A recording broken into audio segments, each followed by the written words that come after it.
As an ex-employee of Playtime Co., you finally returned to the factory many years after everybody within disappeared. That's literally the plot from Bendy and the Ink Machine. Like, if you replace Playtime Co. with Joey Drew Studios and Factory with Animation Studio, you have the exact same setup. Also, you can't just take away Grover's nose, give him Slenderman's body with a bow tie, put his head in a Dorito making machine, and call that a new character. I've worked with Unreal Engine 4, and I know how hard game development can be. Optimizing is hard, accessibility is important, and sometimes things happen.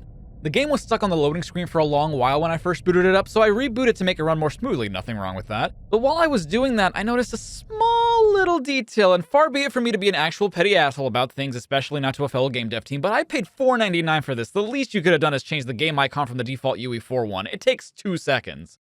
You are about to see the most incredible doll ever invented.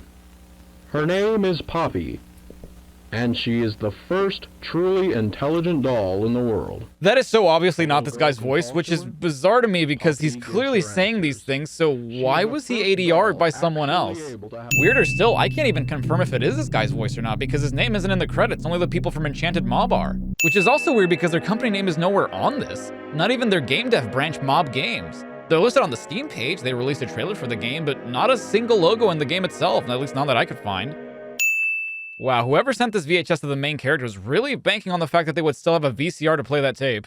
Which is weird, because on closer inspection, this VHS has no tape in it.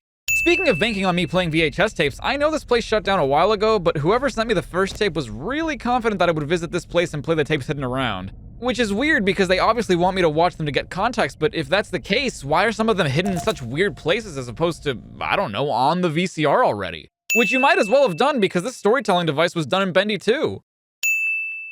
I don't think I'm supposed to have 2 Nickelodeon slime tapes. Hi, my name is Leif Pierre, and I'm the head of innovation here at the Playtime Co. Toy Factory. If you're seeing this, then you're trespassing. Yeah, we play this little tape on loop whenever we close the factory for the day. That's impossible. As far as I know, VCRs didn't have an automatic looping function. They would have had to rewind the tape to play it again, and if you're doing that all night on the off chance a trespasser breaks into the factory, you better have a bunch of copies of that tape, because constantly rewinding it like that is going to wear down the tape really quickly. Way to get the point across that this thing is dangerous, but why is that the example you chose to show? Clearly this has happened before, and someone in management was like, yeah, it's fine, approve it. What are the odds of that happening again? It says that the grab pack is a conductive wire, but for that to matter, the material the hands are made out of has to be a conductor as well, since they're the ones connecting to the power grids. But they look like they're made out of rubber or plastic, which are insulators. Unless the hands are made out of the least shiny metal in the world, I don't think the hands should be able to conduct electricity.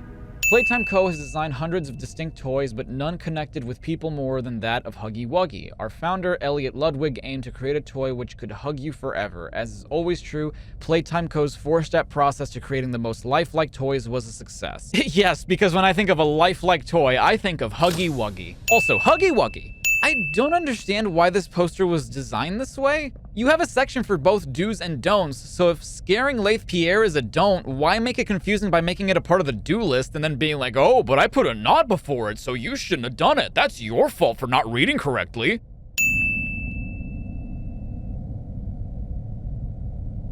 That's not how you spell the word separator.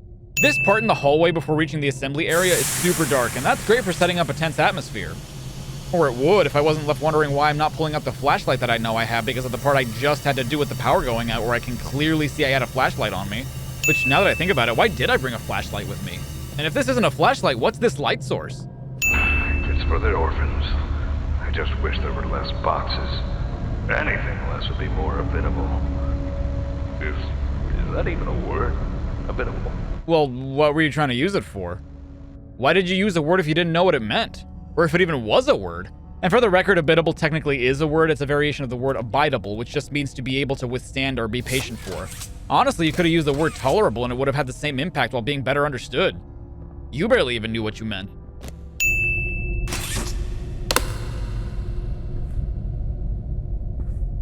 Ow! Okay, that wasn't even scary. That was just loud. Like, yeah, of course something's going to happen once I push this button. I don't feel tense when I know my actions are going to have an effect. Look at this waveform for my recording. That's ridiculous. So the tape labels the woman being interviewed as Stella Graber with a U, but the credits list her as Stella Graber with an E. And yeah, that's a really small thing, but you would think they'd try to be a bit more consistent with the character that they're Alice Angeling, and oh, another Bendy reference. No magic. Human bodies just can't stay young forever. There's things, though. Stella says there's things, but the subtitles read there's thing. There is a ridiculous amount of writing on these walls when you consider that these are warnings, possibly from someone trying to escape from whatever might have been chasing them in the factory, whether it be Huggy Wuggy or something else. This motherfucker is so fast, and you expect me to believe someone had the time to write warnings all throughout the vents in multiple different colors while running away from a rubber banding killer toy?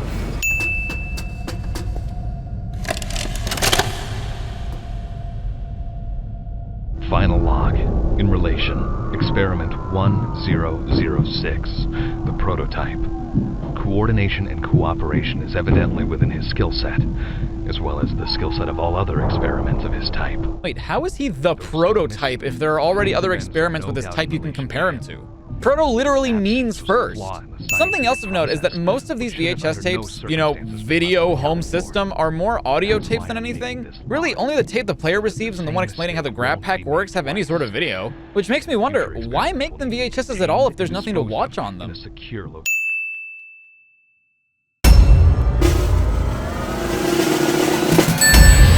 Opened my case. Hey everyone, Char-I-5 here. Thanks so much for watching my CINEMASINS pastiche of Everything Wrong with Poppy Playtime Chapter 1. I'd like to thank my supporters on Patreon and my channel members. If you want to be featured in future videos, then consider helping me out a little bit each month or hit that join button. To those who do support, stay awesome. You guys should head over to CINEMASINS, the awesome people that I pastiche. They also host sister channels that cover music videos, brands, and other topics. If you have some time, why not check out Everything Wrong with Bendy and the Ink Machine? Until next time, stay safe and stay awesome. This is Char-I-5.